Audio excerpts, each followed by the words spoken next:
Bismillahirrahmanirrahim.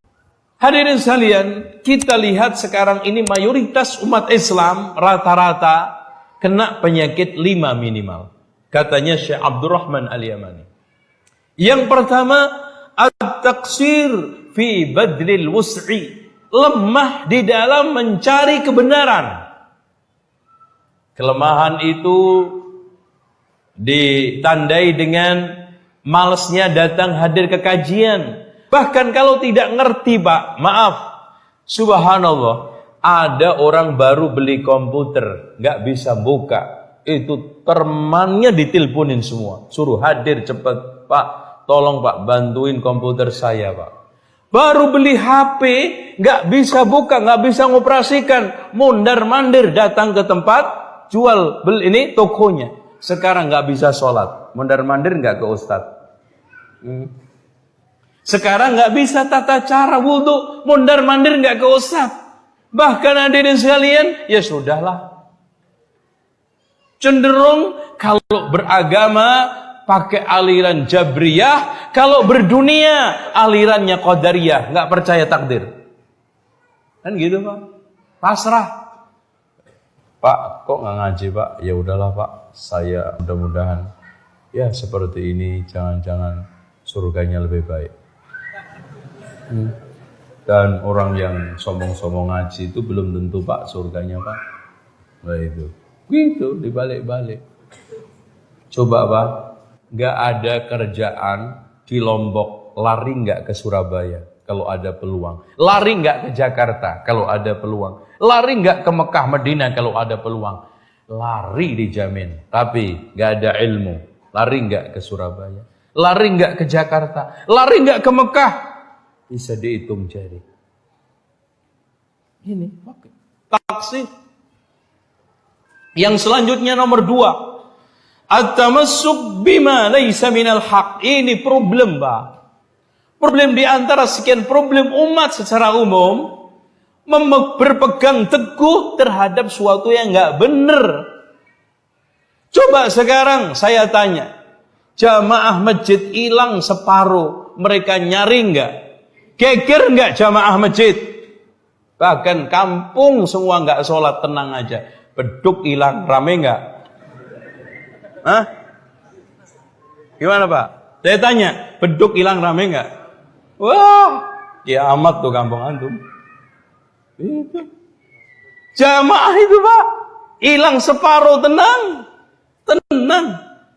Bahkan subhanallah, mereka-mereka yang hidup di lingkungan yang diancam tidak bikin KTP gara-gara nggak tahlilan selamatan, di kanan kirinya jamaah tetangga masjid itu nggak sholat bertahun-tahun, mereka nggak terusik, mereka tenang, mereka tidak merasa bersalah. Bahkan jamaah masjid hilang separuh juga nggak pernah menanyakan kemana ini jamaah masjid.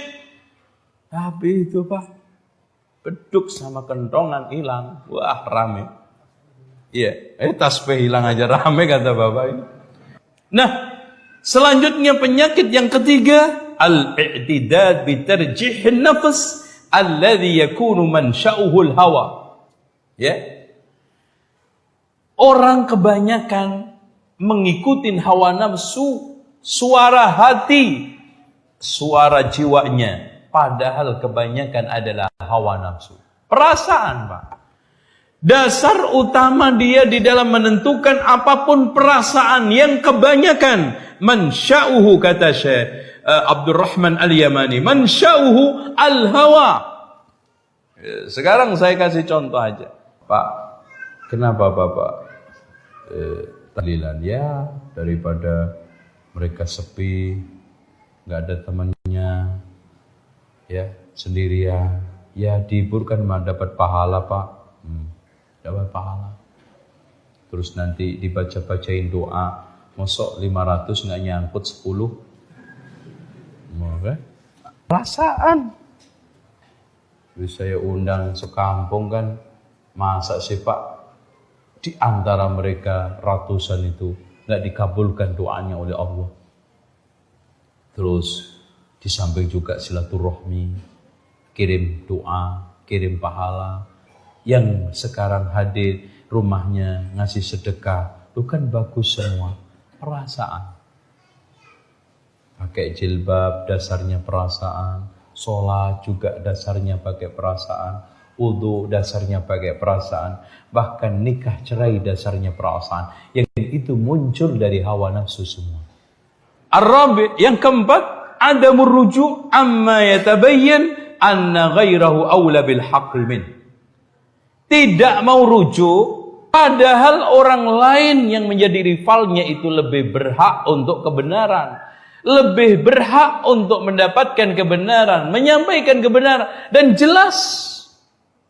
Oleh karena itu, empat inilah ternyata kebanyakan umat Islam, terutama di Indonesia, sulit untuk rujuk setelah datangnya kebenaran. Lawan rivalnya lebih berhak atas kebenaran itu, tetap dia bersikeras. Yang kelima, mu'adatul mukhalif ma'al ihtimali annahu wal musib. Memusuhi penentangnya, padahal penentang yang dianggap menentang ini, orang yang menyelisihinya ini, yang dianggap musuh ini, bisa saja dia itu yang benar. Pokoknya kalau datang dari musuhnya udah, titik, nggak boleh. Jadi hadirin sekalian, kebenaran itu kalau seandainya yang menyampaikan itu tokohnya, yang menyampaikan itu orang yang dikultuskannya, sami'na wa ata'na. Tapi serta-merta karena yang menyampaikan itu dianggap musuhnya, dianggap menjadi biang kerok, dianggap menjadi penyakit duri dalam daging, maka langsung nggak mau mencoba untuk mencerna, nggak mencoba untuk meneliti, dan nggak mencoba untuk mengorek dalilnya, argumentasinya, langsung saja ditolak. Bid'ah, sesat, wahab.